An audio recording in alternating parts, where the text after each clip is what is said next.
vision chrétienne qu'il connaît très mal, souvent à travers des stéréotypes. Le juif découvre que le christianisme est un vrai monothéisme. Et en quoi il a des racines juives, en quoi le christianisme a une lecture de la Bible qui peut nous interpeller. Le dialogue permet le face-à-face. Il faut que juifs et chrétiens acceptent que nos deux théologies ne se rencontrent pas, qu'elles ne se rencontreront jamais. Elles se rencontreront peut-être dans un autre temps de l'histoire. On s'interroge alors sur plusieurs points. Dans le judaïsme, très clairement, il y a une transcendance absolue de Dieu. Il n'y a pas d'immanence. Dieu est transcendant dans le sens où il ne s'incarne pas dans l'homme. Il n'entre pas dans l'histoire de l'homme. L'idée chrétienne de l'incarnation, où Dieu nous envoie un Fils qui est engendré par lui, est une idée profondément contraire à ce que nous enseigne le judaïsme. Dans le judaïsme, l'homme est créé par Dieu. Il n'est jamais engendré par Dieu. Il n'existe aucun être humain qui soit engendré par Dieu. Dès le départ, l'idée même de Jésus, fils de Dieu et fils d'une mère humaine, est contraire au judaïsme et sur ce qu'il nous enseigne, c'est-à-dire la distance infinie qui existe entre Dieu et l'homme.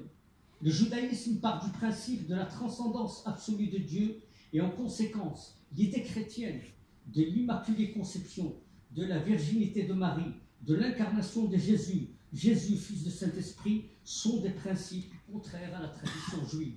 D'ailleurs, ils n'apparaissent dans le monde chrétien que tardivement. Les premiers apôtres, qui étaient d'ailleurs juifs, ne s'exprimaient pas dans ces termes.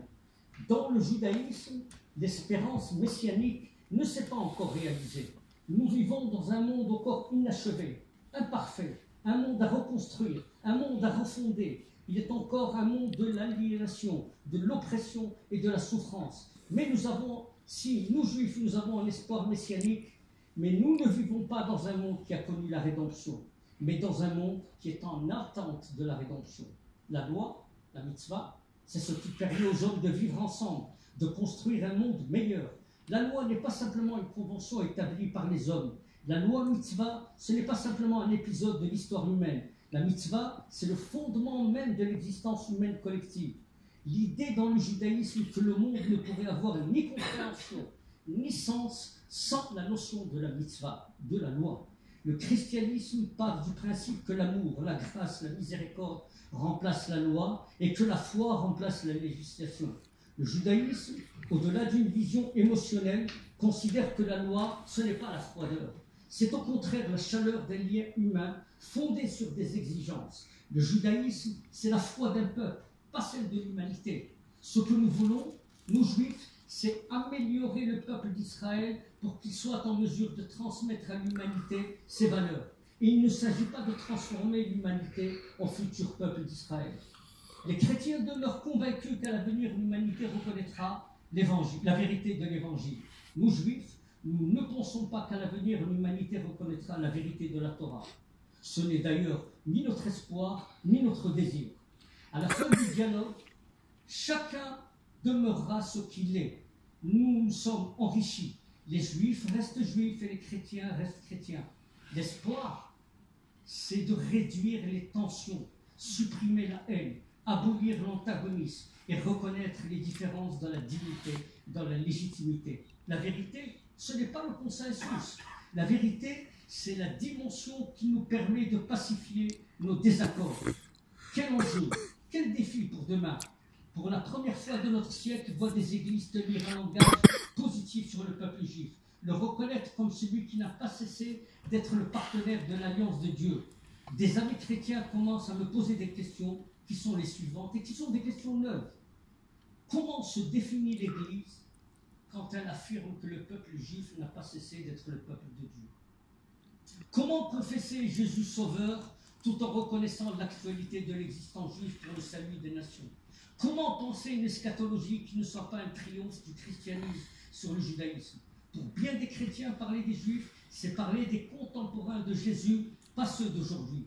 Oui ou non?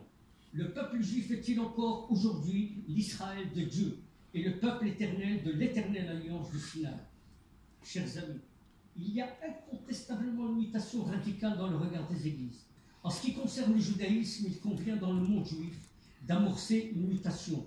tout aussi significative dans le regard porté par les croyants juifs sur le monde chrétien.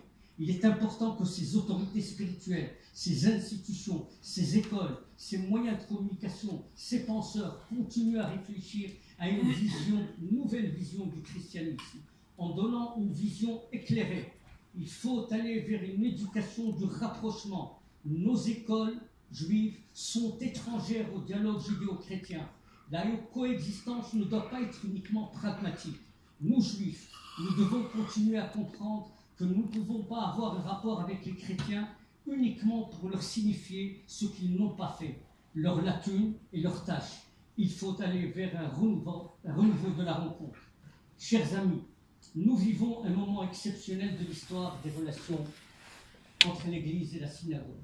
Pour la première fois, nous parlons d'égal à égal. Il n'est plus question d'une relation de domination, de triomphalisme entre une Église puissante et une synagogue faible et réduite, même si la chrétienté est majoritaire et le judaïsme minoritaire, ce qui par ailleurs n'a jamais été un phénomène troublant pour les juifs, dans la mesure où la vérité est totale et indépendante du nombre de voix qui la proclament. Peu après la Deuxième Guerre mondiale, un événement inattendu, déconcertant, est venu troubler la sérénité et le confort de la conscience occidentale. Dans un petit territoire au bord de la Méditerranée, des Juifs venus du monde entier ont fondé le nouvel État juif, l'État d'Israël. Et pour la première fois, depuis 2000 ans, il y avait un pays où les Juifs constituaient une majorité. Dans cet État démocratique, pluraliste, tolérant, respectueux des différences, toutes les confessions sont reconnues et respectées. Pour la première fois, les chrétiens se retrouvent en minorité. Les chrétiens alors allaient-ils s'engager, comme en diaspora, dans le dialogue véritable avec la confession juive majoritaire? C'était là un test d'une véritable réciprocité pour les conscients. Fallait-il se résigner à un dialogue déséquilibré dans lequel les chrétiens ne parlent aux juifs que là où l'Église est majoritaire? Aujourd'hui, le dialogue est au point mort. Tout se passe comme si les chrétiens vivaient en vase clos. Certes, des rabbins sont reçus au Vatican, et c'est pratiquement un dialogue entre les juifs d'Israël et les chrétiens de l'étranger. Il est plus facile pour un juif de Jérusalem de rencontrer l'archevêque de Paris que de rencontrer le patriarche latin de Jérusalem. Que se passe-t-il? Quelles sont les raisons de cette extrême difficulté à entamer le dialogue? Nous posons simplement la question, car nous ne pouvons prétendre formuler une réponse définitive face à cette amère réalité. Je voudrais rappeler, dans la mesure où il existe dans le dialogue aujourd'hui en France une extrême correction à l'égard du judaïsme de la part de l'Église de France. Nous avons admis qu'on ne peut pas dialoguer avec des Juifs en mettant entre parenthèses l'existence de l'État d'Israël. Le peuple juif n'est pas l'équivalent d'une Église. Il n'est pas une fédération de synagogues. Le peuple juif est une communauté historique. Ce que nous défendons, c'est la légitimité de la présence juive et les droits historiques du peuple juif sur cette terre et pas sur une autre. Vous avez raison de parler de Jérusalem comme une ville unique et universelle. Mais elle est unique et universelle que parce qu'elle est juive. Amis chrétiens, vous savez combien votre amitié nous est précieuse. Il nous faut nous entêter, nous obstiner pour préserver nos rencontres au-delà des contingences. Je demeure profondément convaincu que nous saurons ensemble honorer notre co-responsabilité à l'égard de l'humanité. Une légende chassidique. Un vieillard avait l'habitude de se rendre au cœur de la forêt, dans un endroit secret, pour chanter et prier une mélodie, hymne de louange à Dieu. Son fils, par négligence, n'a plus su retrouver cet endroit. Mais il se souvenait de la mélodie et de la prière.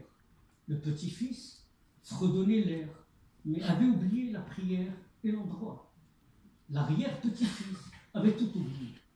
Mais un jour, ce petit-fils, après un long périple, arrive en Eretz Israël, sa communauté. Il a retrouvé la mélodie, il a retrouvé la prière, il a retrouvé le lieu. Demeurons, chers amis chrétiens, demeurons nous-mêmes profondément à l'écoute de l'autre, car notre monde, pour survivre à ces bouleversements dramatiques, doit être le monde de l'un et de l'autre, pas l'un sans l'autre. Merci.